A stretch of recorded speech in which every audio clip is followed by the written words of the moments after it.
Hello and welcome to the IdeaCast interview series, episode number 135. My guest in this episode is Kim Long, and Kim resides in Alberta, Canada, wherein she runs a psychological counseling service called Dochas. And we find out what Dochas means, and we meet Kim and find out about her as well as the practice and the many members of the practice, including some four-legged therapists, which you'll see if you go to the website, which I will have down below in the description field. So I really enjoyed this conversation with Kim. I hope it is of value to you. I very much appreciate you being here, and please enjoy this conversation.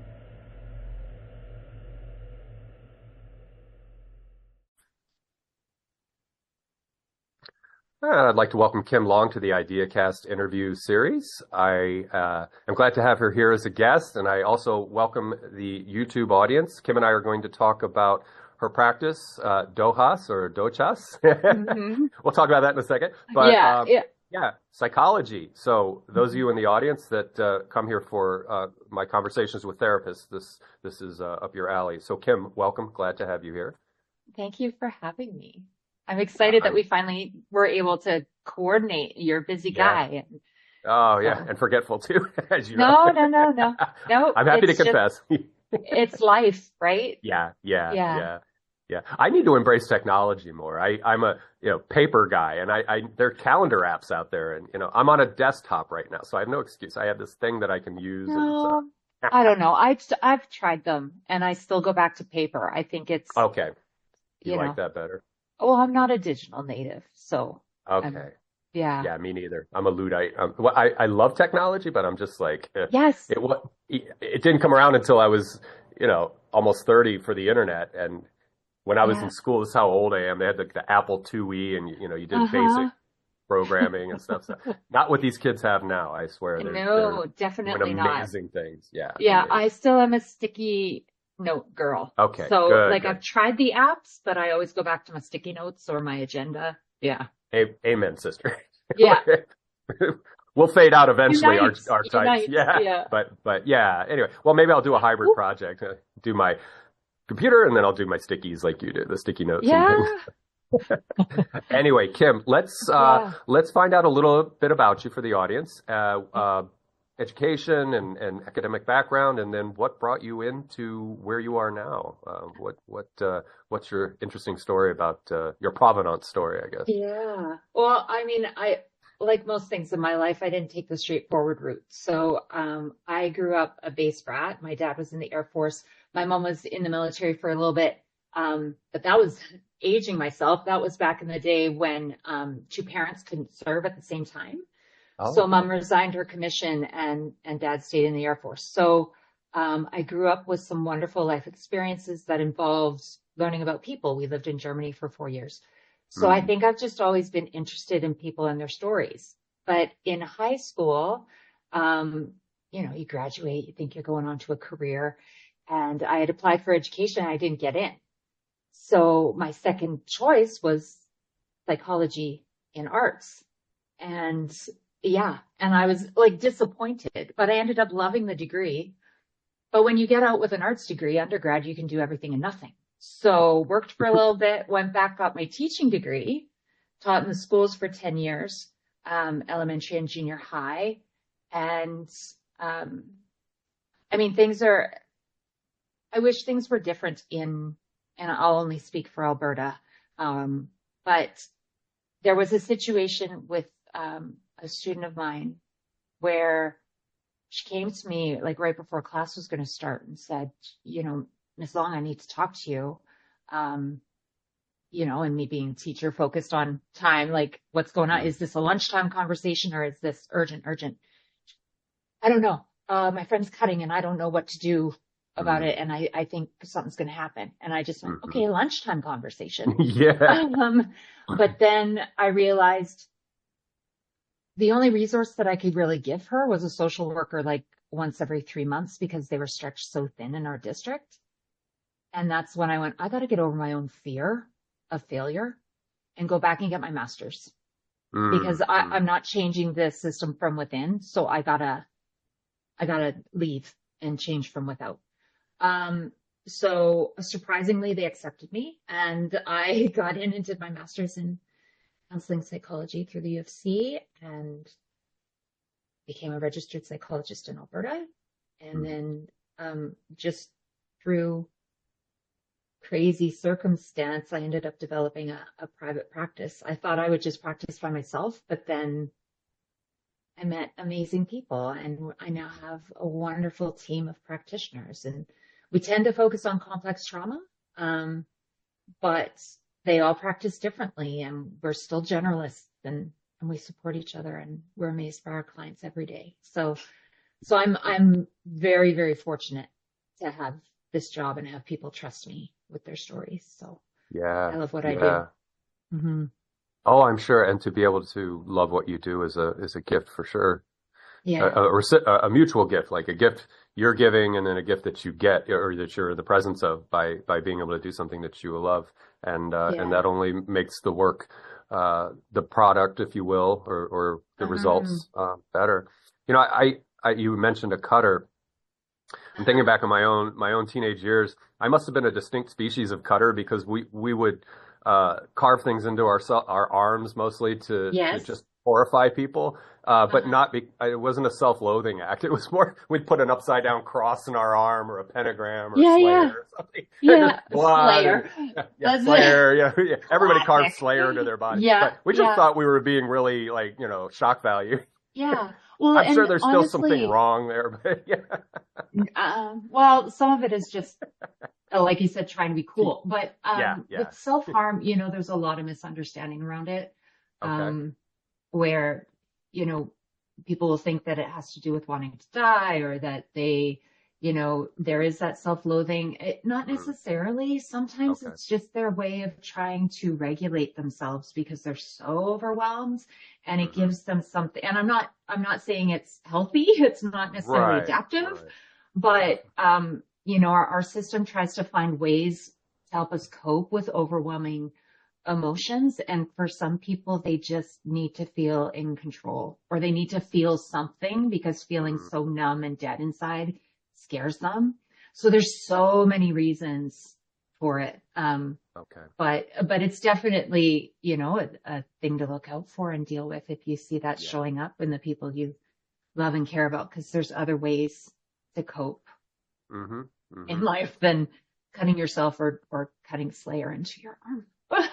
Yeah, yeah. And to the Yeah. audience, I'm not trying to glorify that anyway. It's just No, a no, no, no. chapter in my life. So yeah, I Well, don't but it recommend was that. no, and it was back in the day, right? Yeah, Like yeah, I don't mid I don't 80s, know exactly. Yeah, like mid I 80s. grew up in Yeah, the same kind of era, yeah, and yeah, like we wrote on our arms, or some people would scratch it in. Like yeah, I don't know why. It was just something we did. yeah. So no, we are It's not trying to edgy. glorify it, but it's Yeah, just an era of time. It's yeah, funny how things change. Anyway, yeah. yeah. I don't know what band names are being carved at the moment. When some of I'm them are sorry. so long, I'm not sure how. Yeah, Anyway, right. yes. Einsters and Newbouten. You'll be there all day long. Probably need a transfusion by the time you print that Oh out. my Uh, gosh. it This reminds is me of the, how we survive, is yeah, the dark humor, right? I So guess so. I guess so. yeah, But it's I a guess coping mechanism. I shouldn't derail our conversation too I much. know. But We'll go when you down said the that, I rabbit thought, oh hole. my gosh, yeah. But there was never the dark moment of, a feeling or like you said, in control. Yeah, I just had to reflect on that for a second. But yeah. now, when you entered into practice, did you work for the province or a city first, or did you go to a private practice after school right away? Or Yeah, I was really lucky, and I was placed, or well, I shouldn't say I was placed. I found two different practices originally, realized that I am not a multitasker, so I transferred to one practice, and they gave me an amazing opportunity. Brian Ton is actually a assessment psychologist in Alberta, and he's amazing. So if anybody has the chance to work with him, but he gave me my first opportunity. And then from there, I had worked with a colleague, Dawn Chalice, and she and I both kind of decided to open up our own private practices. And so we shared space. okay, Um, and then from there, it grew. So I was always kind of Dochas or Dochas or Dochas, or there's different pronunciations. The Canadianized way in Alberta seems to be Dochas, so we just let that go. Let the But in Anglophone Gaelic, roll on. well, in Gaelic it's Dochas or Dochas. Dochas, So, okay. yeah, Okay. whichever. We're fine with Dochas. Okay. Yeah, Dochas. Dochas sounds good. But I did a Gaelic check just to see, because you told me it was Gaelic, and I thought, and I'm like 45-50% Irish, so I better, my ancestors would be, spinning really hard if I didn't say it right. So I thought, well, let me make sure that's on offer for the phonetics. Oh, good. You did good. My ancestors, I can rest now. No kidding. Anyway. So, in starting Dochas, we'll just stick with that. Sure. You have quite a staff with you. And and what have I done? Well, I mean, sorry. Well, but actually, it's a lot. Yeah, unpack that. I mean, you are overseeing diverse minds and diverse perspectives, and what's that like, or how did that coalesce? Was it an easy birthing process, or no? Did you it was totally accidental. Figure things out. Yeah, it was totally accidental. I was like I said, I was sharing space with Dawn. Her practice is Aspire. And so we were sharing space, but I had 3 offices, but just me. So I figured, well, why don't we give a provisional psychologist an opportunity to just have office space, and I can manage the booking and all that. It'll take a load off. Cause I like to help. And so, Pooja Berman came on. She was my first victim, I like to say. And she came to the dark side with me. And then from there, I think I just started to adopt people, and it wasn't purposeful until COVID. And then it was like, we're getting a lot of phone calls and we can't wait to expand because people need us. And so that's when we expanded into this new beautiful space that we have. But again, not business minded at all. Like, so not. If you're going to have your own private practice in a health related field, I highly suggest you do a little bit of business courses, because you feel this guilt about, oh yeah, I need to ask for money for helping you. That feels weird. So working with the business minded thing, we're doing a little bit of backtracking now to actually put business fundamentals in place. Okay. But I love to teach. I still love to teach. And so that's how I branched out into supervision. So we have probably, I would say, 10 permanent people, but then we range anywhere between 5 and 7 interns after that. So we have, we have just under 20 practitioners at any given time. Wow. So, because I love to teach and I love supervising. So they very kindly let me be part of their journey. Oh, suckers. Well, I'm sure you're a wonderful mentor and a sage, for sure. Wisdom. Cat herder. Right here. Not really. Cat herder, keep everything in order.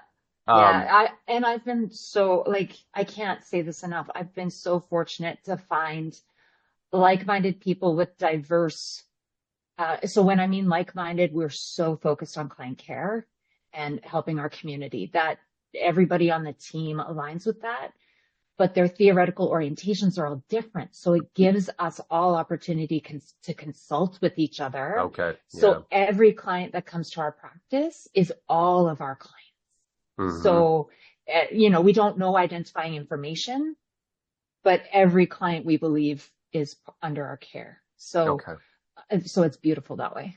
Yeah. Oh, I love that. Yeah.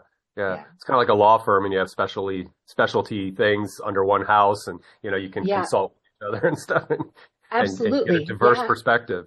Of course, it's apples and oranges law in psychology, but it's just that you can share data, you can share information. Yeah, absolutely. Yeah, it's the same thing. And then we also have different referral sources. So if we're ever stuck and we're like, this person needs something beyond us, hey, Rachel, do you know somebody who does this? And it's great. And our interns, we just treat like they're already psychologists. So they offer a wealth of information that's current.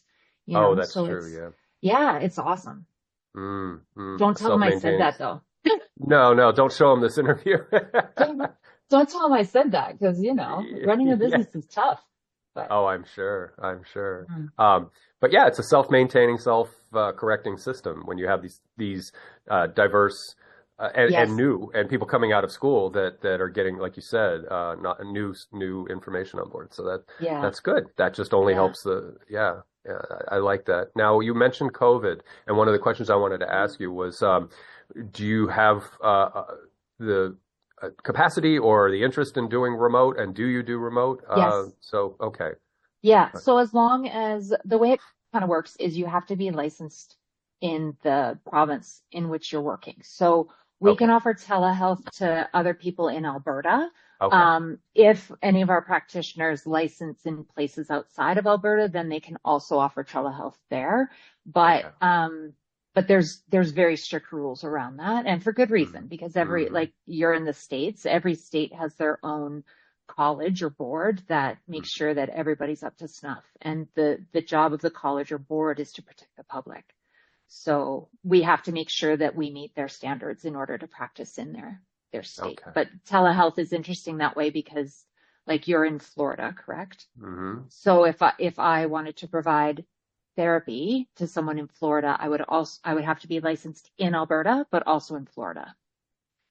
So we can Okay. offer telehealth across Alberta, and I think a couple of my practitioners can offer it in other provinces. Okay. Okay. Yeah. Yeah, it makes sense to stay within your bounds in terms of, like you said, what the I guess authorities or the sanctioning agencies Yes. permit. Yeah, Yeah. We that don't want makes to sense. lose our licenses. It's hard to get them. So, so Yeah, we right. don't Once want you to get lose them, that. keep them. Right. Yeah, Yeah. please. But uh, with that said, my team loves to travel. So if they have an excuse to get a license in another part of the world, I think they might be interested just so they can say, I'm yeah. going now. Yeah. Bye. I'm Nova Yeah. Scotia compliant. You know. Yeah. Yeah. Well, Oh in your gosh. case, I'm Florida compliant so that I can fly Right. down Right. there and be in the sun, Yeah. Yeah. That's an idea. You should get your right? Florida certification, and then when it's cold as Yeah. hell up there, come on down. You get to help. Right. A lot And of then we Florida could run people need help. groups. We could Yeah. just run Yeah. groups, come down for a week, and there you Yeah. go. Do retreats. Yep. Yep. Wink, wink, Yeah. nod, nod. Yeah. It's Yeah. for business. Yeah. It's, in reality, I just want to be warm. Yeah. Poolside conference coming up. Oh, that would be awesome. Yeah. Yeah. Anyway, you have things that you can dream and I put on know. your vision board and say, this is what I wish to have someday. I'm just going to keep that in the back of my mind while we're talking today, and it's minus 25 here. So, I know, right? Right. yeah. I know. I'm poolside. Yeah. That's it. That's it. Just escape. Yeah. Yeah. You mentioned COVID, and we were talking about remote. To get to some of the nuts and bolts of what you do, and I don't mean nut in Yeah. a pejorative sense, No. but because I'm nutty as hell, so don't worry. I'm not hurting Yeah. anybody's feelings. Yeah. What did you guys notice as the driver of new clients and the what they were presenting? What was? I mean, it's kind of known that people were getting a little, cabin fever and isolated socially. But I mean, what was springing up for you guys in the way of clients and again what they were presenting during that Um, period? I'm filtering a little bit because I don't like to get a little bit political. So I'll be careful with what I say around this. Um, at least in Alberta, so I'll stay in Hmm. Alberta, there was a strong sense of uncertainty around what was happening, what we were supposed to do, when we were supposed to do it. And so Okay. that uncertainty on top of isolation, um, it was not a good mix for people's mental health. Hmm. And then when you think about teenagers, being in school and that social development is so important in those years because that's how you develop your identity. That's how you develop your voice. That's how you learn how to deal with issues in the world is through what happens in school. And so to have 2 years of basically being away from your social group, we're noticing that youth and young adults seem to be, and I don't know if there's research for sure to support me on this, but they seem to be approximately 2 years behind in their social development now. So, what we saw showing up were people that were just scared. They were scared for their financial futures. What does this mean for my job? They were scared for their kids. They were scared for their family members who were vulnerable physically. Some people were just angry because of the loss of freedom of choice, right? Because the masking mandates and things like that. So we really started to hear from people across the spectrum about how they felt about COVID. But I mean, really, when you think about it, you get why some of the decisions were made around isolation per se. And at the same time, when you think about torture in war, they isolate the prisoners, right? Because it damages our psyche. So, I just hope moving forward, should anything like this ever happen again, I hope that we all have a better sense of what actually needs to happen to minimize the harm. Because it really got to a point where a lot of us, dark humor, were saying, thank you for assuring my job for the next 30 years. Because these have lasting impact. It's not something that resolves in a few months for a lot of people. It's suddenly things come up that, like relationships, massively change. Things that you could tolerate before in your partner, you suddenly couldn't because you were with them all the time. Or you recognized, hey, I don't like how I'm interacting with my children, or I don't like how my children are interacting with me. So it was like shining a spotlight on everything that you were able to ignore before. Okay. Long-winded answer to a simple question. Sorry, but that's what we saw. Oh, no, I want the long-winded happens. answer. Yeah.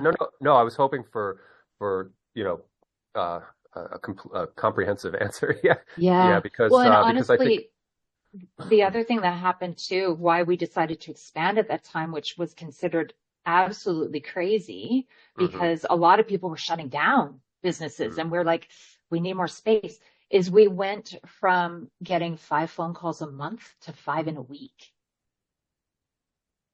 And it was like, because we were considered an essential worker at some point, people could actually get out of the house and go somewhere. So that was part of it too. They could have some sort of interaction within bounds. We had rules and distance rules and all of that. But right. So we saw a huge increase, massively. Yeah.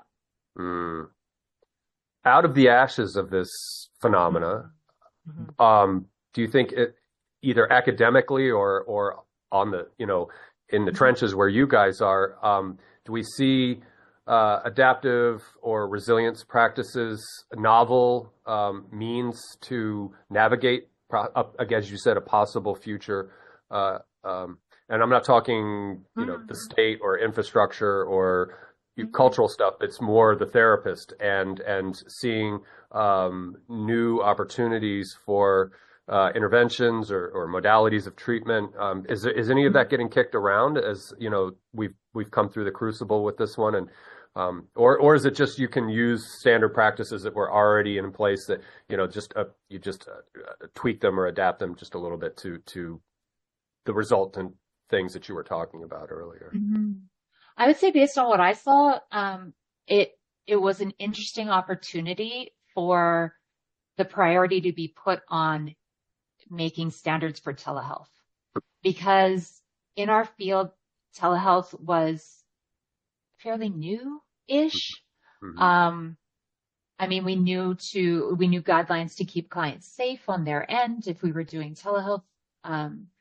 But a lot of us were scrambling. What platform is secure enough to use? All of these things. How do we make sure clients are safe at home? Because now they don't necessarily have the opportunity for their other people in their lives to be away as they're talking about very vulnerable things. So it created this impetus between all of us in the field to really look at the standards that existed and let's figure out new ones. And then, like you said, how do we adapt our existing modalities like EMDR to really be effective online. And luckily some of that had already been happening like out of Australia and other places. But, some of the modalities can be difficult to transition. And so there was this push to, okay, how do we figure this out? We got to figure it out. So when you speak of resilience, I smile because that is what I get to see every day, is just how creatively resilient people can be. And sometimes it's adaptive choices and sometimes not so much, but at least they're trying. Yeah. Right? Like Yeah. you got to applaud the effort Right. because Right. it's better than just giving up. Yeah. There's a will behind it. Yes. And that can be worked with. Mm-hmm. So, Mm-hmm. yeah. Mm. Yeah. Like, I mean, it was a difficult time, but it was really a time where people were able to recognize how resilient they could be. They just didn't realize that they were being resilient. Ah, yeah. Yeah. And that's a good therapist that can, hold that up for them and say, look, you are doing, you're good. You're doing the right thing. Yeah. Just It maybe the sucks, affective but response. yeah. Yeah. Okay. Now, speaking more broadly than COVID, in your practice and with your associates, I often wonder about the effects of modernity, and modernity is a long time span. I mean, the tech age that we're in, and that which is being made available to us. I imagine that's penetrating your practice in terms of people again presenting things. So I'll isolate social media stuff, and you and I talked about that in the pre-meet about identity and selving and all these things. And so what are you seeing from that? Is that going beyond just sort of garden variety things that push our buttons and make us ill or take us to malaise, or are we seeing distinct species of what our exposure to the various platforms out there? Are they showing up for you in people presenting and what's going on? Yeah. Well, and it's interesting too, because as we're talking, I believe the Supreme Court just decided on TikTok. And so we're still waiting to hear what will happen with that. After our first conversation, it of course got a lot of questions spinning in my mind. And so I did a little bit of a digging because I was sure social media is the devil. No, I'm kidding. It wasn't. But I felt pretty strongly that it really affects our ability to have empathy and our ability to have a clear sense of identity, because we're comparing ourselves, and it really messes with our confidence. And I was sure of it. And then I found out I have a bias because there's a big difference between what they call the digital native, which are our teens growing up, and then us that are not so digitally native. And I'm of course forgetting what the term is for that now. But okay, wait, what is it? It's going to bug me. Anyway, it'll come back to me. But there's a big difference between digital natives who view avatars and AI and social media just as an extension of self. It's not like it's just part of their lives. They can't imagine a separation. Whereas in my generation, the research shows that we view it as a separation. And so sometimes we actually have a harder time with the impacts of social media because of that comparison, especially in Western civilization, which focuses on individualism instead of collectivism. So that was the other thing, is in looking at some of the research, European cultures and Asian cultures don't have the same negative drawbacks or negative impacts of interacting with social media that we do in North America, because their cultures are more collectivist. So even though they're putting themselves out there, and they don't seem to really care what other people think, right? Which can be a problem with empathy. It's actually not for them, because they're putting themselves out there in a way that is supposed to help their community. Okay. So it's with a lens still of, I'm not going to hurt anybody with what I'm doing. right? So there's a different kind of consciousness around it, apparently, in Europe and Asian cultures. But with digital natives like our teens, the main concerns with the avatars is they may not be able to develop a sense of purpose or a sense of meaning because they have the way they are online and the way they are in society, like just living without the media. It's getting jumbled in my head, so I need to slow down because I'm like, this is just so exciting. I uncovered a bias. I know. But it's because they may not be able to transfer who they are online into their real world, then there becomes this cognitive dissonance. And then it feels inauthentic, which means, who am I and what is my purpose in life? So that's how it can interfere with identity formation. Yeah. But in terms of empathy, that's it. The research is showing it's more of a function of our individualistic society and not so much because of social media, which I was like, what? Yeah. Okay. But they can have genuine relationships online, whereas, someone from my generation, we struggle with that a little bit more. Okay. Yeah. Long-winded again. No. That's what this is. You're in the right place for that. Talk. Yeah. No. That's what I want. And that's what the audience is here for. They don't want to listen to me. That's for sure. It's I asked a question and then, but it's about getting your insights and this is a rich territory for me as well, because I like that, social systems and, media theory and all this kind of stuff is very intriguing to me. And you're informing me of some implicit biases as well. And I just had a kind of flash when you were talking that the social media is a tool. It's an inert, neutral kind of medium. And, that as you said, what we bring to it, can then echo back to us, or the other end of the interaction, will determine that. And I never even thought about the, sort of transverse, selving that occurs. Like if you're very proficient at being an avatar self online in your X account or whatever it is you're doing,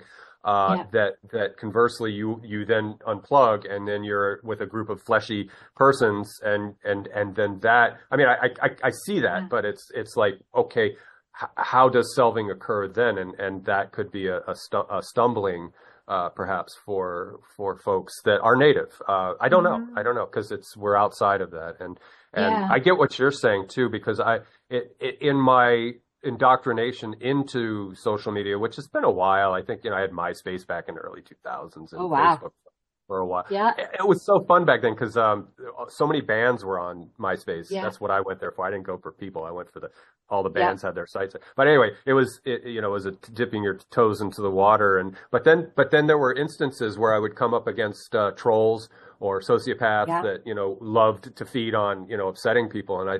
And you recognize that much as a non-native, I guess, more quickly in the, commons, the fleshy commons versus the digital commons.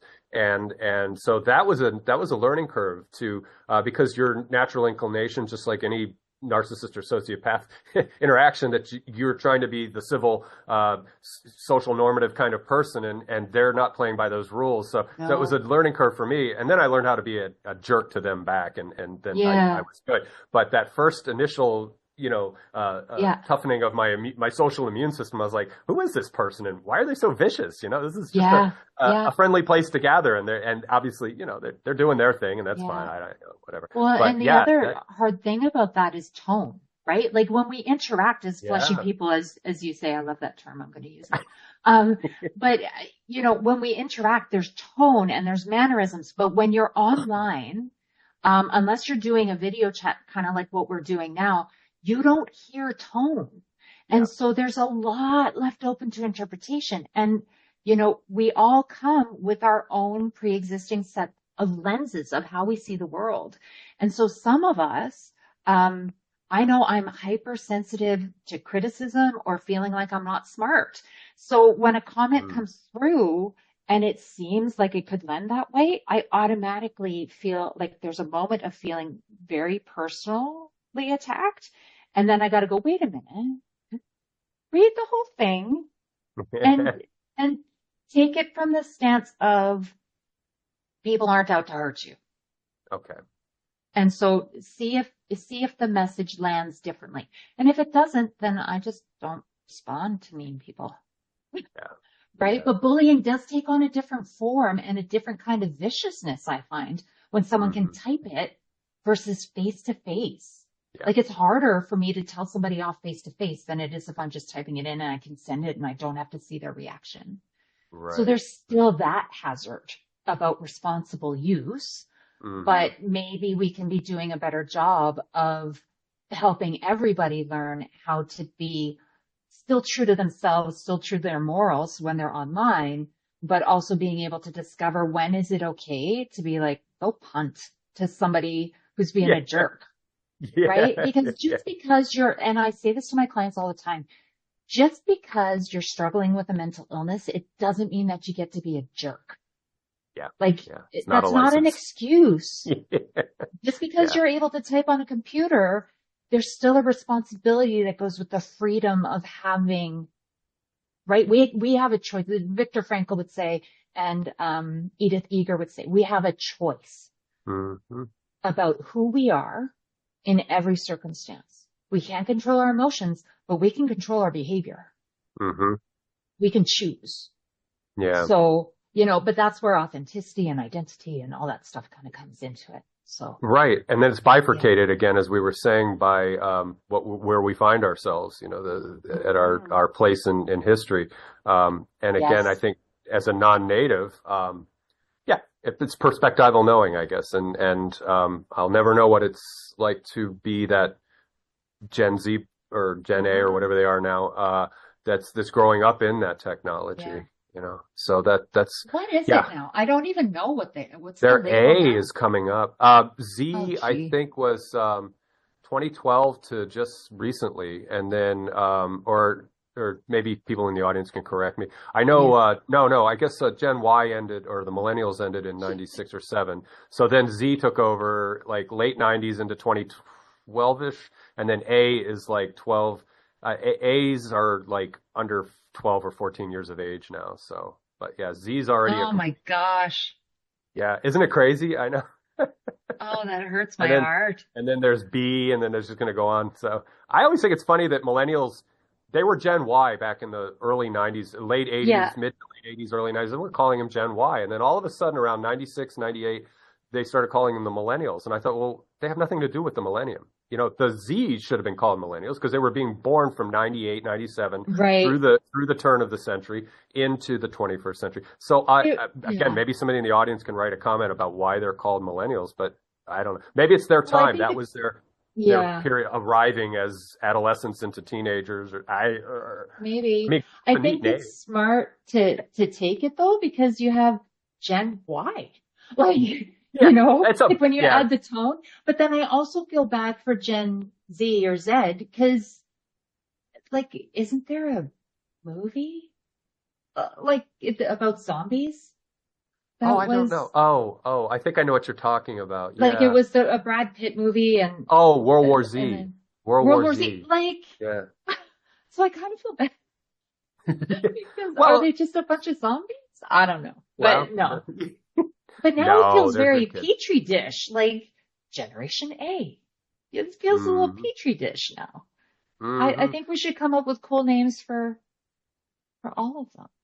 I think so, yeah. And they should be able to have a consensus, and maybe put it to some kind of vote, and and they will, because millennials seem to be well adjusted with that name, and I got Gen X, so, and that's all it was X. There's no edgy. I mean, X is edgy in its own right, but there's no edgy, fire or something weird like that. I mean, boomers are boomers, right? So they would they would be whatever comes before X, But Gen X sounds badass.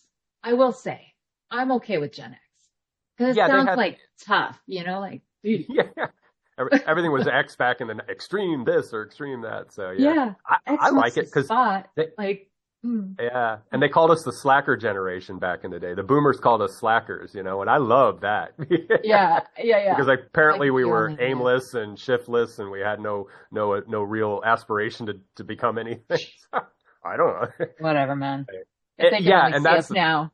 yeah. Well, if you pull out and get a 10,000-foot view of it, it's just human beings humaning, and come on, Yeah. it's the clothes you wear, it's the albums the downloads or whatever you're doing now, whatever platform Yeah. you're on. It's the Yeah. music, it's culture. So yeah, Do you remember it's kind of true. Napster? I remember do. Napster. I do. I remember when the founder was getting into a little tussle with Metallica, and they were going back, Yes. and Metallica was suing them and all these things. Yeah. I forget Well, his I name, mean, Jeremy something yeah. or another.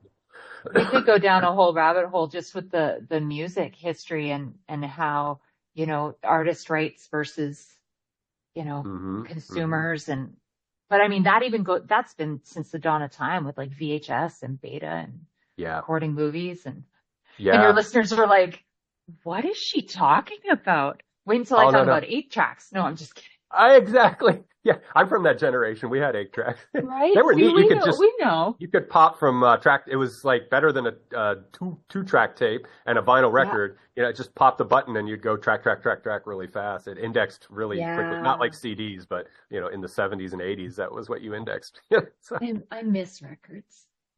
well, they're They're, coming back. They're yeah. expensive again. You go to Yeah. thrift stores and they want $30 instead of 8, like they were for the longest time when nobody wanted them.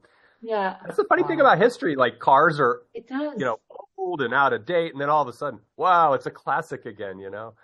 See, you're speaking to the social studies teacher in me that Okay. like I just it scares me a little bit that like when we tear monuments down or do that, not because, I can't align with the people that have been mistreated in the past, for lack of a better word, but the point of the monument is to engage in discussion and learn from it so we don't repeat the same mistakes. That's the Hmm. point of learning history. It's not so that you can learn how to write a paper.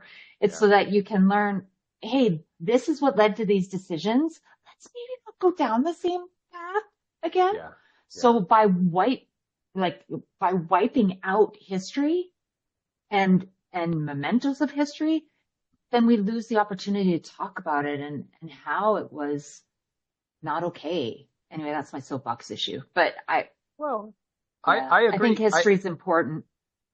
Yeah, and I think the only amendment I would put to that is that some of the statues were honorific versus historical vector, like a marker for like this is. Mm-hmm. So, to those out there that are so inclined, just add the context to say, okay, originally Yes. this was honorific, and there's a troubled history to it. Here's the context, and so we two things Yes. can happen at the same time. That you I have love this that marker idea. here. And it actually, I think it's more powerful than sanitizing, because when you take something down, you're Yes. sanitizing. Yes. It's like Turner from TBS back in the day. Oh, Ted Turner? Yeah. Ted Turner took a lot of the cartoons from the 50s that were racist and insensitive and Yeah. sanitized it. So there was a black maid in a cartoon, and she had that plantation accent and mispronouncing words. And so Ted Turner took it and put a very white Anglophone, correct sentences, correct verbiage, and all that elocution and all that stuff, and overdubbed it with that. And I thought that, yeah, That feels what even they more did. insulting. It is, because it's just Like, it's more whiteness going on top of it. yeah. And so I again, if you're intelligent enough, you realize that was a faux pas of the time, that in the Yeah.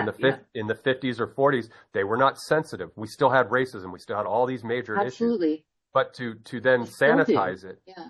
Oh yeah, there's still plenty of things we have to work out. Yeah. But I remember when they did that, and I thought, are you kidding me? Mhm. I get the intention, but it's not going to go as you would like it to go, at least Yes. in my humble opinion. It's just Yeah. not gonna No, not gonna I love your idea of adding, like, let's add the story, let's add the context to it yeah. so that people can then have a discussion and learn Mhm. instead of, oh, well, I didn't know about that, so I'm just going to repeat the same mistake. Yeah. Really bad things happened. Yeah. So we should maybe prevent them. I don't know. No, Like, let's I be agree. proactive instead of reactive. No, we need signifiers in sarcasm's the coming up. culture. Yeah, well, we need signifiers in the culture because we do get an amnesia. Because Yes. another thing about me being older is I'm starting to see my grandparents were World War II people, and I heard horrifying stories from my two grandfathers that served. One was in the military, the other was an engineer, but the one in the military would tell me some stories. And so that's fresh in my mind, but we're a few generations removed from that now, and people are starting to question what happened during World War II. And I'm thinking, Yeah. even Vietnam, there's people that, there's younger Yeah. folks that they're putting spins on things, and you know, so yeah, I think we need to anchor. And again, it doesn't have to be honorific; it can be very objective. Just not Yes. glorifying something and not Yeah. rating it and trying to erase it or cancel it or Yeah. whatever. So And yeah, there's getting multiple right. cultural perspectives on that so that it does lend more to um, objectivity instead of this is my version of objectivity, right? Yeah, yeah, Because yeah. the winner writes history. Right, right. The So dominating culture. Yeah, yeah, yeah, yeah. But I agree. There's multiple opportunities to prevent things. yeah. Well, we're It's we're hard as a emerging. military kid. Like it really is hard as a military kid sometimes to watch what's happening in our world. And I think because we have easier access to things that are happening around the world, it's hard to watch it and go, man, like I remember the Cold War and Hmm. I remember being 18 and I was just about to graduate high school and I think it was the Gulf War era. Hmm. And my dad, who was in his late 50s at the time, I think, um, heart issue, all of that, he could have been deployed. Hmm. And I'm going, like, the base it was like walking on eggshells. And I just Hmm. kept thinking, how can some of these things be avoided? Like, Yeah. I don't know. And it's just frustrating. Um, but yeah, and that's another. I discover a lot of Alice in Wonderland holes I could go down with you, like talking about, the military and why do we just need to honor them on Remembrance Day? Why can't we honor them all the time? Like, Yeah. I don't know. Yeah, yeah. Well, there are hopefully bright minds out there working on ways to smooth these kind of things out, and that Yeah. we build better communities and communities that can Yes. kind of break away. Because a lot of what we're talking about here is binary thinking, I guess. Like it's either you go all in or there's nothing, Yeah. but learning the nuance and the middle Mhm. ground and all that kind of thing. I think if we could find people who have sway, whether it's charismatic sway or just Yeah. an intelligent, compelling person that can, or group of people, I should say, that can committee this out, and say, hey, this might be a good way to waymake. I interviewed Yeah. somebody the other day. She talks about waymaking. She's a neuroscientist, and I love that. It's Yeah. waymaking. Yeah. It's how you move through time as a Well, and culture. So, I love your idea, like you said, the word community. hmm. It doesn't have to be this massive organized movement. It can just be we start building community again, Hmm. which will help, us all feel less uncertain in these uncertain times, which then Right. helps mental health. Yeah. We're social beings. We just Mhm. are. And, this is coming from an introvert. So, you Oh know, yeah. I we are social beings and without it we don't survive. And so Hmm. to have community, to have and not just communities of like-minded people. When we were talking before we started recording, it's so important to be able to take different perspectives and be open to, hey, I had a bias. Now I've learned from somebody else and now my perspective is different. And I think in building community, it will help that. It will also help us feel less afraid of our Hmm. world. Hmm. So, especially when nobody seems to know what's going on anymore. So, because it's just uncertain times and it just helps build that resilience. So, yeah, the community is Yeah. massive. Yeah. I follow a systems complexity scientist, and he talks about scalability of community, and that there's a breakdown point where, in fact, it's Dunbar's number is a good example of this. Dunbar, I'm sorry, I don't know Dunbar well enough to recite who he is, but they came up with this number, and it's a community number, and it's that which the cohesion is at its optimal place, and it might be 150 people or something like that. So here's the thing: if you find that Dunbar number, that appropriate number, because Snowden, this systems guy, is like, if you get up over 3 million people, you got a mess. It's too complicated or too complex. And so find your Dunbar number, and then just establish a kind of normative within that group to say that we won't other. We will do our thing, but that we don't other. And that's, I think, where we get in trouble, because then we dehumanize and then we judge and degrade. And so if you could have that, just that one normative established, that, let's be us, let's be our village or our online community, but we'll never ever point and say, look at those people, and they're not enlightened like we are, they're not, whatever the excuses. So like, I what think can if we we could learn? capture that. What can we, Right. And just let them, be, and if they can in turn have that normative, that, if you want to say ethical bounding or whatever, that we are allowed to be community or communitas, and that we can reciprocate with that other community if necessary, or but I think that's one thing that we have to overcome, is that sort of tribalism that emerges when we community as a verb, that we want to avoid that. And that's where work from people like you, psychologists, come in and say, are we in a victim mentality or a victim consciousness? Because that's a real big catalyst for that kind of insular, tribal, that I have to, it's not me, it's obviously them, and those kind of ideas. Yeah. And the whole idea, like, of us versus them, the thing is that we can tell who we are by what is mirrored back to us. And when what is mirrored back to us is something we don't, that doesn't align with our values, we don't have to adopt it. But that doesn't mean that our differences are bad, right? Like, why can't we recognize there's us and them, right? Because that's natural. You and I are not exactly alike. Yep. So there can be differences without it being something to weaponize. Is like, what are we so afraid of that we have to weaponize our differences? That comes out of fear. Like, what are you afraid of? In many ways, I'm naive that way, because I don't, and some people would say, well, this is entitlement and this is white privilege, because I genuinely do not see color. I see color in the sense where I go, oh, your skin is so beautiful. Right. But I don't see color as in, oh, that makes you less than, or even race or opinions or whatever. It's just, it's just different from me. And how can we find common ground? I don't know why it has to be weaponized. And yes, I understand. I understand before your listeners call in really upset. I understand that's a very naive way of thinking. I think it comes from me being a military kid and moving to Germany when I was 10. And I lived in Europe before the wall came down, from when I was 10 till I was 14. And seeing families separated and heartbroken over that, just because somebody decided the differences need to be weaponized. Why did we hurt each other for that? It's not worth it.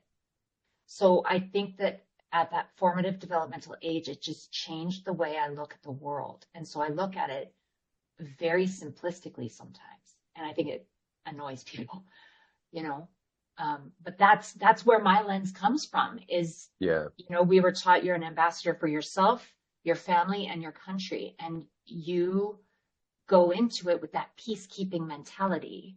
You accept everyone for wherever they are in that world. It doesn't mean you agree with them, but you accept them. And they're right to be who they are. So anyway, I'm getting passionate now. Well, it just, I don't get it. Yeah. I think what you're saying needs to be on the table. And so I'll get on my soapbox for a second. Yes. The way I look at that kind of phenomena is that there are good faith conversations being had about consilience and the injuries of the past and reconciling for the sake of the future. Let's talk about the injury and the harm that has occurred. But I think also there is a bad faith conversation going on. And this is where I look at the emergence of civil religions and cult behavior, where we have the archetypes of the inquisitor, the archetypes of the holy one, the inviolate person. And, so we talk about race and it depends on who's saying what. But a lot of times these inquisitors are white folks themselves, and they're the ones saying white privilege and things like this. But they're immersed in this archetypal role of civil religiosity or whatever that is. And this is their religion. And so they are the inquisitor. They are the hierarchical, holier person, the Hierophant or whatever it is, and they're looking down. So I think it's just this sort of common impulse in people to take and co-opt a problem and live through that problem and make it a bigger problem. They're not solution-oriented people, in other words. And so, again, going back to good faith, if there are people, especially people of color, who want to present a concern and say, no, it's not right yet. It's not right. We haven't gone through consilience yet. Then that's good faith. But there's the bad faith community, and I think that's where you get the pushback, is these bad actors, bad faith people who throw out target words. And you talk about cultural appropriation. You are taking somebody else's suffering and making that your tool to be the inquisitor, and the one that is prosecuting, the adjudicator, whatever you want to call it, these archetypal roles that we throw out, and that's where I take issue. I want to hear the good faith concerns. I want productive dialogue, and I want solution-oriented persons involved in that. But these other people over here are just trying to make trouble. No, I will become very volatile with them, and they control me on comments and everything, and I'm happy to engage you and tell you what I think of you. But that's where I like to divide that and say, there's a good faith gravity that can move things forward, but there's also that which needs to be discarded. And it's like you see that. Sorry, go ahead. Yeah, final thought. That's what you see in religion too. You can see people who practice religion and get wonderful results, and other people take religion and weaponize it and start, and people start dying and things like that. So it's kind of the same thing. I really appreciate that you brought up reconciliation, because I think of that, from a social perspective, but I also think of that from a psychological perspective. And when it comes to the individual, what I've learned personally and professionally, what reconciliation is it's not just words, it is actions. And those actions, it's helpful if they're motivated towards healing the emotional wounding, right? It's not just about healing the physical wounding or the mental wounding. When people can't let go of an issue, let go in quotations, I hate that phrase, but whatever. When they can't resolve an issue for themselves, it's usually because there is still an emotional wounding that hasn't been acknowledged, witnessed, or processed. And so when we talk about reconciliation, in a social perspective as well, I also think, are we throwing band-aids at a solution that isn't going to be resolved because we aren't acknowledging the emotional damage that was done? Because on the individual level in my practice, and whether you work from a top-down perspective of like cognitive down into the body, or if you work from bottom up, to me, it just still comes back to the emotional brain and the body brain, and how those two just, because those brains don't have words to help the cognitive brain be okay with it, they stay stuck. And until we acknowledge it and honor it and allow it to move, you're going to stay stuck there. So reconciliation is about more than just words and chucking a solution at a problem. It's about acknowledging there was a wounding here. Yeah. That it's beneficial if someone takes accountability for, and as a result, changes their behavior and their actions towards you. Because I'm sorry without change is manipulation. I read that somewhere. I can't take credit, but it's so true. If you are not going to change your actions as a result of what you are saying you did wrong, then you're just manipulating somebody into forgiving you so you can move on and feel better. That's true. It's not okay. Yeah. It sounds like a tool in the toolkit of a narcissist. They just do the performative contrition thing, and maybe the sincerity is not there. And I'm not indicting. We're all on a spectrum of narcissism. So Yes, yes, yes. just Yeah. a counterproductive, antisocial kind of that end of the spectrum. Right. It smacks of that kind of Yeah. motive or behavior. Yeah. And I appreciate you acknowledging that too, is that there is a spectrum within mental illness of every type of mental illness. So Okay. when, again, we can weaponize, oh, well, they're a narcissist or they're this or they're Right. that. If they Yeah. don't actually meet the clinical criteria for it, then they are just showing some symptoms with you for some reason. And, hold them accountable. Mhm. If they're, ask for what you need. And if they aren't able to give that, then you can make another choice Yeah. of how you approach it. But yeah, so there's spectrums, and we all definitely, like you said, exhibit some narcissism or borderline traits or PTSD traits, or, like it's frustrating when mental illness can become weaponized or as a way to dismiss. But most of the time, people are not clinically meeting that criteria. So Right. So now, No, I think you hit. Yeah, exactly. I think you hit the nail on the head. People generalize things and say, "Oh, well, you're just a narcissist or you're neurotic or whatever," and it's like, come on, seriously. Yeah, like I'm showing That's an some of those insult. traits It's not right a diagnosis. now, but Right, exactly. Yeah. I'm presenting that at the moment, but Yeah. to say that one is pathological in that sense rather than just here and there, because I can be sociopathic and I can be neurotic, but I'm not card carrying, I don't think. No, true. And maybe you are showing those symptoms in that moment for a good reason. Right, So right. just You have to because be. somebody turns around and goes, "You're being a narcissist." Well, first of all, that's not a good strategy to deal with narcissism. I'm just going to tell you that right off the bat.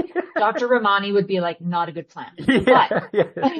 But if you're saying that, then what is your purpose in saying that? That just seems like you're trying to hurt the other person. How does that resolve what you're feeling? Right. It doesn't. So, what do I have to say about that? Well, this is the place to do it. So I'll throw another odd thing out since we're solving all the world's problems right now. Excellent.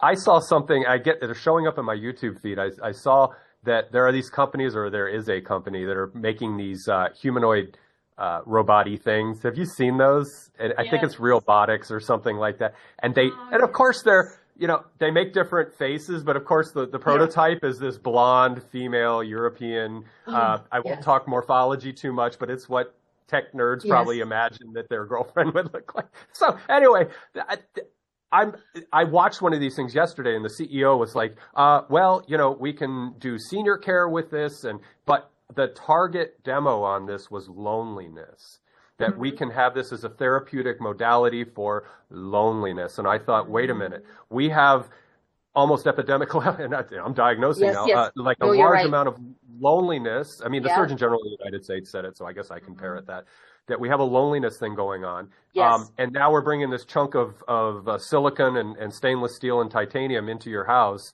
with a kind of a weird 1,000-yard stare going on and lumbering robotic things. And that's going to be what the tech vision of a solution to. And I get some of that. I would love to have I don't want the blonde. I'd want something that look like a little like Joe Pesci or Robert De Niro, some wise guy from Jersey who's really going to lay it down on me, and tell me where to go when I get on. That's awesome.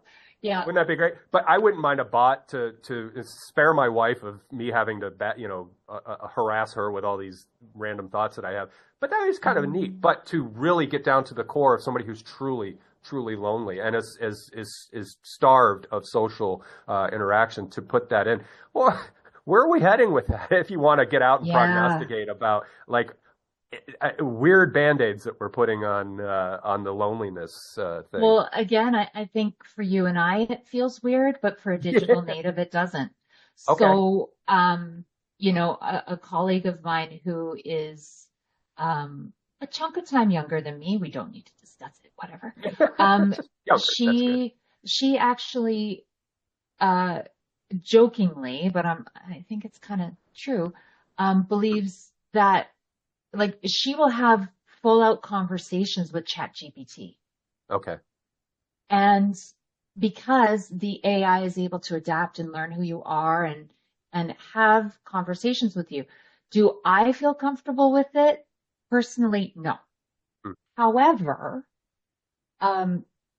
given the very rapidly changing ability of technology, I think it could help. Mm-hmm. And just because AI is able to learn who you are, and as a result, you could have conversations with them. Mm-hmm. Mm-hmm. Do I think it will replace humanity? I hope not. Mm-hmm. I can't with 100% certainty say that it won't. Right. And that, for me, as someone who, although being an introvert, really values human connection, that frightens me and makes me a little sad to think of that day coming. But um, when it comes to loneliness, I think something is almost better than nothing. Okay. You know? Yeah. But again, we have to be responsible about how we're building it, how we're using it. And that's the problem, is that technology moves so much faster than our emotional and social development as humans. And so we put out these technologies, but we can't emotionally and socially work with them in safe ways for everybody. Mm-hmm. So would I recommend it for someone who is maybe a little more emotionally or cognitively vulnerable? No. But for someone who, doesn't have some of those vulnerabilities, then maybe? Yeah. I don't know. It's on the personal side, it scares me, but if I go clinical hat, I can see where it could be applied. Mm-hmm. Mm-hmm. I'm torn. I'm still working through it on my. I know, right? It's landing on our doorstep right now, and so we haven't. Yeah, it's not like future shock, but it's sort of present shock. Yeah, it's like, oh, yeah. So I have the like what? And yeah. I have this silicon thing, and I wouldn't need the silicon. I just, I could chatbot with my desktop and have I'm good with that. I don't need the analog of a human. Although the Joe Pesci thing would be kind of neat, like, what are you talking about? Hey, you smart. Hey, what are you doing here? Hey, you think you're smart? Huh? Come here. I'll show you. From the Lethal Weapon movies, when he was like, okay, I can't. Yeah. Okay. Yeah. I loved that character. But it does bring to mind, there's a new movie, and to be fully transparent, I have not yet seen this movie, but I think one of my clients spoke with me about it, and it brings up some of these questions, and it's the Megan Fox. There's a Megan Fox movie out, and I can't remember the name of it, so I'm still not helpful. But it's a Megan Fox movie where she is a robot that is brought into the life of someone who I think became a widow or a widower. And they have these discussions about, what do we need a human for? What do we not need a human for? And will AI replace it? So it's interesting that movies are even coming out now that are having some of these discussions. If I can remember the name. Oh yeah. Or I can if put anybody it in knows it, they can. Yeah, or I can put it in the show notes later. But I'll look up Megan Fox and see that.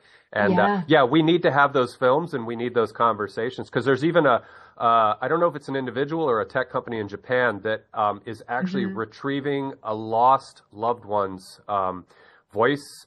If there's voice artifact or anything of theirs. That they can then code to be the simulacra of that person. That I don't know if it's being sold under the auspices of a grieving tool or a replacement tool or a continuum tool. I don't know what their motives are, but I heard this on like NPR the other day, like the public radio, and they were talking about this person. They're kind of curating your deceased loved one's memories, if you will, and training this large language thing on that. So that brings up other sort of ethical briar patch or minefield or whatever. Like, I see that, like you were saying, it's a stepping down, up, out kind of thing. Like, if you are mourning, right? Right. Like you said, it's a Yeah. temporary loneliness conditioning thing, or it's helping you grieve if you're really having a hard time processing the passing of a parent or But a spouse or whatever. in But that yeah. sense, as someone that works with grief quite a bit, I would be concerned that it could lead to complicated grief where Hmm. you stay stuck Yeah. because the person isn't really got, like you aren't having to acknowledge that they are no longer here, and it's okay that you miss them. Grief doesn't ever really go away because you don't stop Right. missing the person. But the Right. ball that presses the button of grief can become smaller. How is that going to delay it by having those? I don't know. Right. But Yeah. it might help. Like I have the recording of my mom's voice. I don't know. I have to really think about that one. I wonder how Yeah. it's going to impact complicated grief in the traditional grief process. But it also Mhm. brings to mind, going back to movies, there was was it Johnny Depp? And where they take um, I'm pretty sure it was a Johnny Depp movie with, oh, I can see a face. Anyway, they take his soul, his Mhm. essence, and they put it into a machine. And then the machine starts to take everything over because they're afraid that they're going to kill the machine. Okay. But that's even like iRobot, Yeah. but the Johnny Depp movie was where, they take his soul Okay. and put it in, and it's just,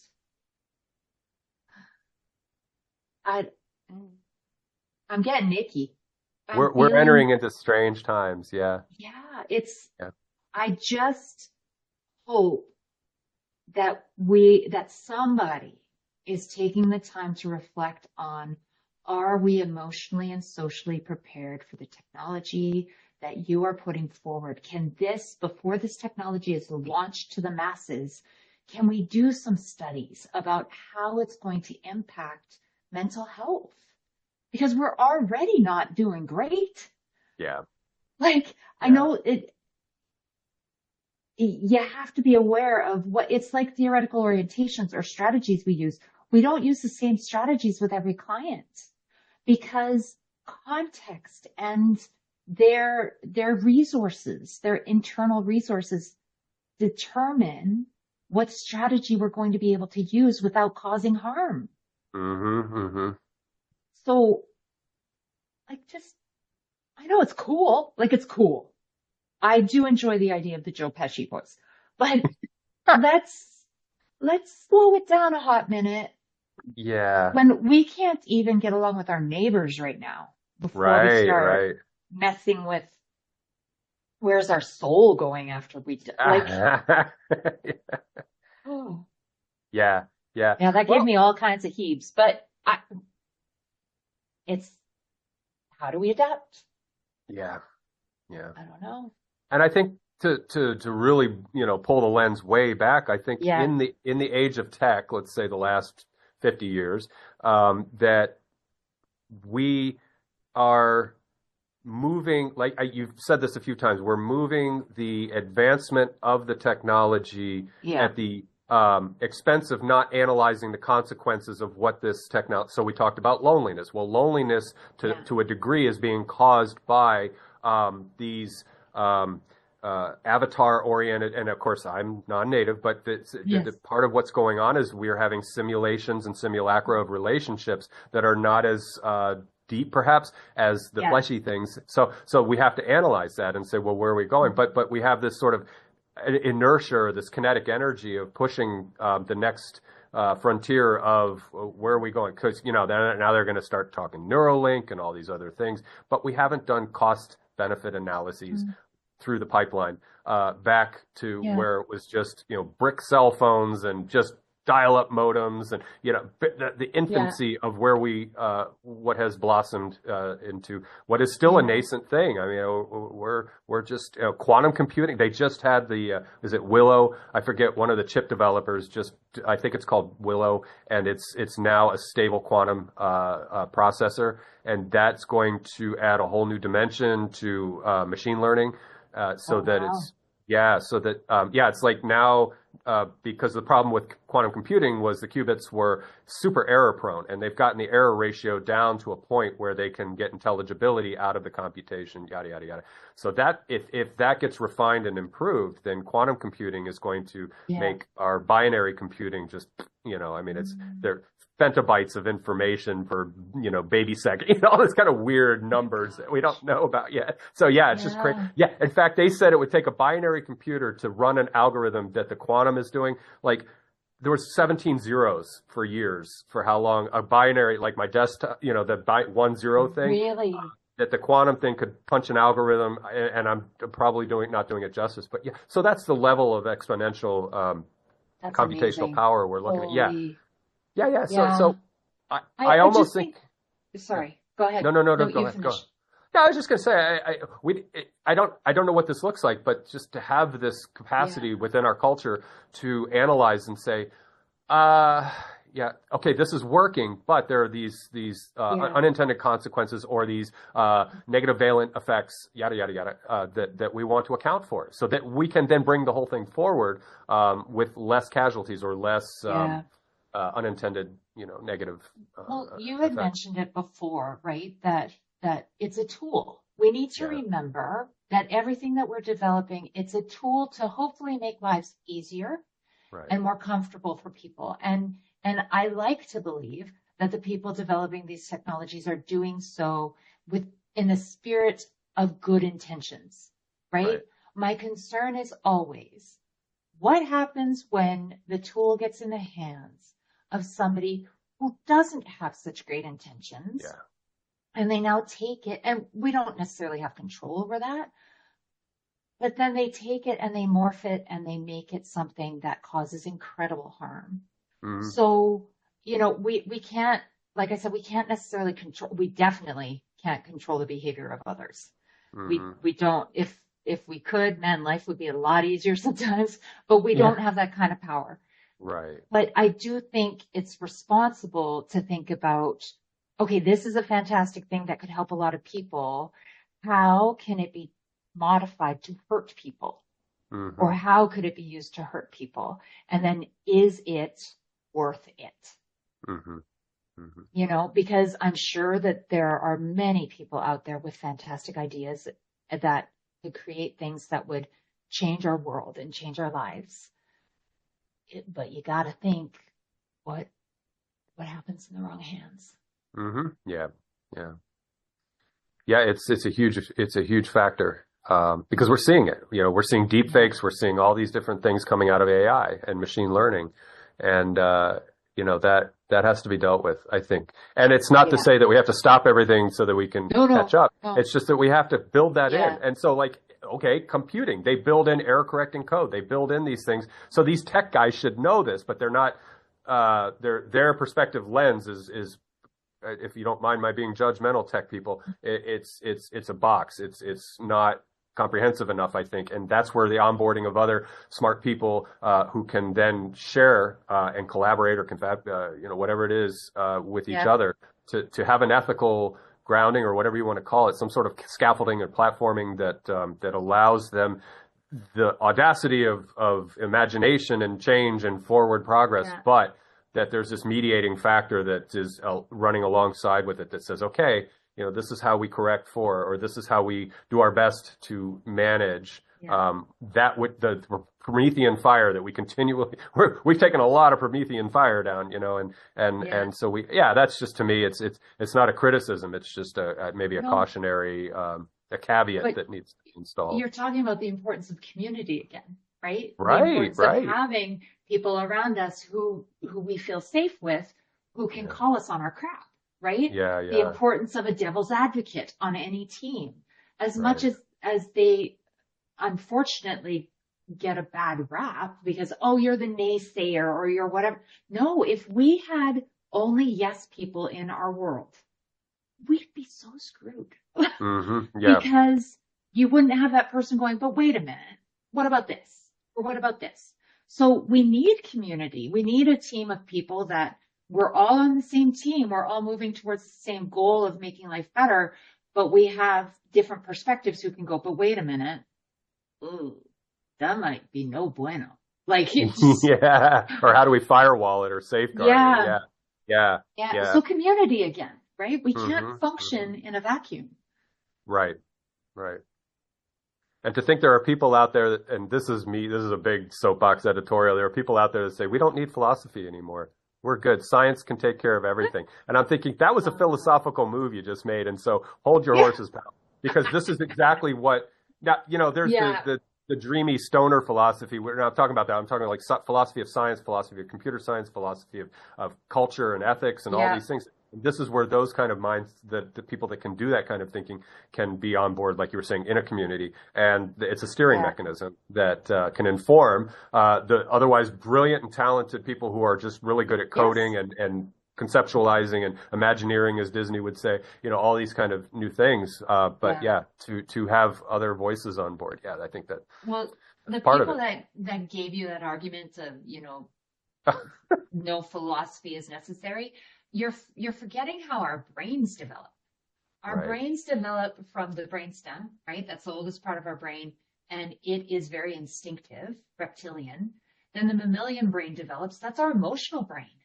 Mm, Those are the oldest parts of the brain. We are feelers and actors and doers far before we are logic and science. And yeah. so to throw the baby with the bathwater, like that doesn't make sense. You're Yeah. going to have these amazing thinkers like the philosophers, but philosophy involves, from my perspective, some sort of weighing of emotion and how we interact with that information, right? We Yeah. can't just be robots, Yeah. for lack of a better term, given our earlier conversation, but we can't just be Yeah.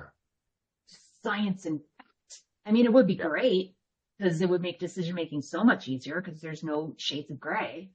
Yeah. But come on, the Yeah. shades of Yeah. gray is where the fun happens. That's it. And making mistakes is good, because how you learn, But they're Yeah, they're a minority, but occasionally I see them and they say, "Oh, science has everything figured out, guys. There's nothing to see here." And I'm thinking, when a person loses their partner and they're grieving, are you going to hand them a sheet of equations to say this is the chemical cascade that's going on right now? yeah, It'll yeah, it'll ebb off. These are affective states arising from a very strictly computational instrumental process. yeah, I'm sure whatever you're going through, it's a hallucination. You're not. yeah, Come on, yeah. that This is that. a step-by-step process that you will Yeah, go through exactly. grief. Yeah, And these are these are all the things you need to do. And once you do them, check, check, check, you're good.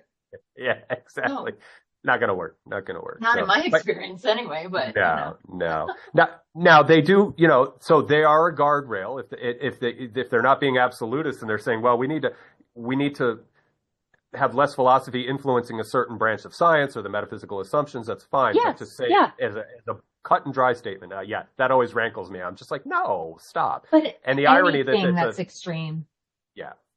So, but again, they're in the minority. I rarely, you don't see them Yeah, because yeah.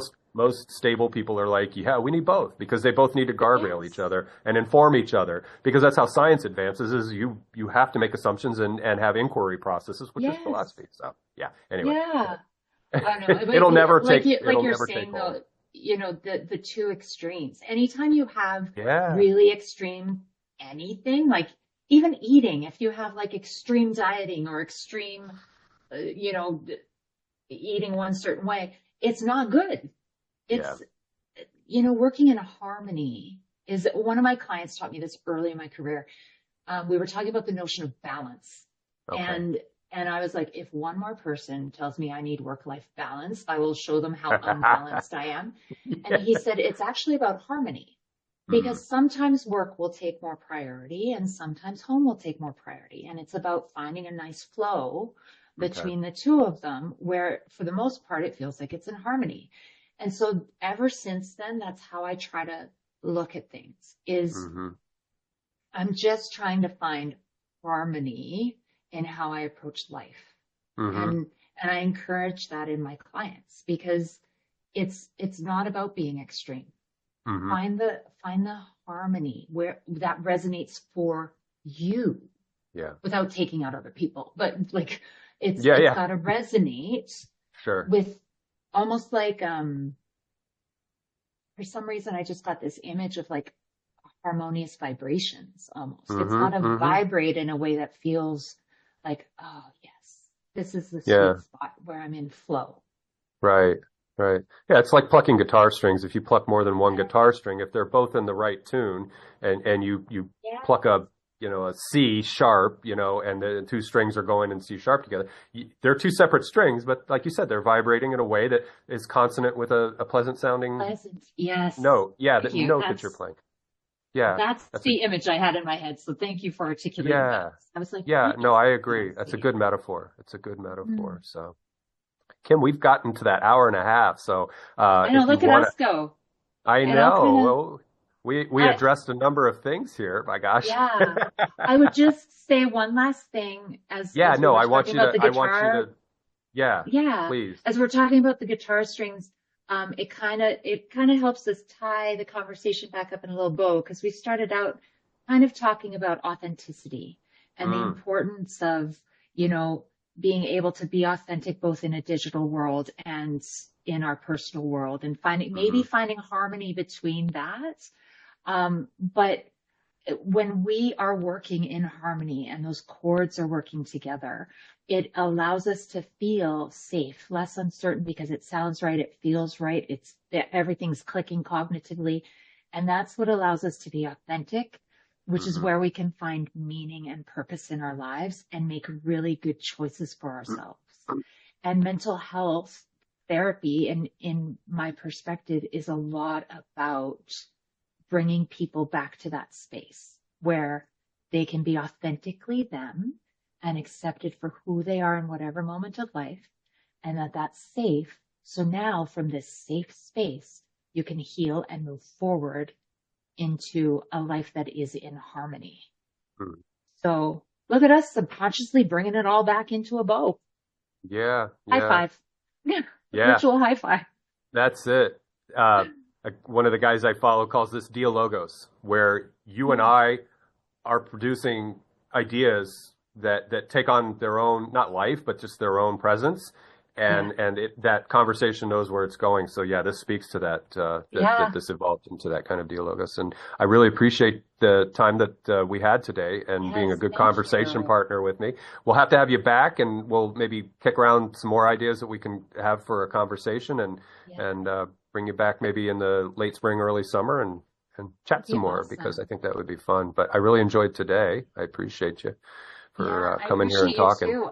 I Yeah. love how, you always mention something that leaves me with something to go with afterwards and go, I need to really reflect on that because that was Oh, a really good point. And it helps me, selfishly, it helps me grow right. as a Right. person to be able to take different perspectives with you and really challenge myself a little bit. So thank you for the Good. opportunity. Well, it's reciprocal too, because in researching your work and there were things that came up to me that I'm like, oh yeah, good. It was like before we hit record, or maybe it was when we were recording, I was telling you about the one guest I had, and I was Yes, kind of resistant, and then having the yes, conversation, I that was like, was oh, okay. before.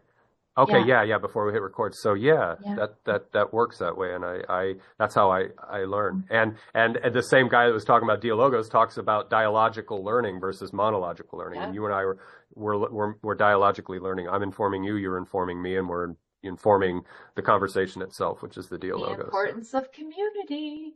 there you go, there you go. Ah. Kim, stay warm, be Oh, well, thank and you. thank You you so too. much. Yeah, yeah. And to the YouTube audience, thank Especially you for all you. so much. Yes, thank you.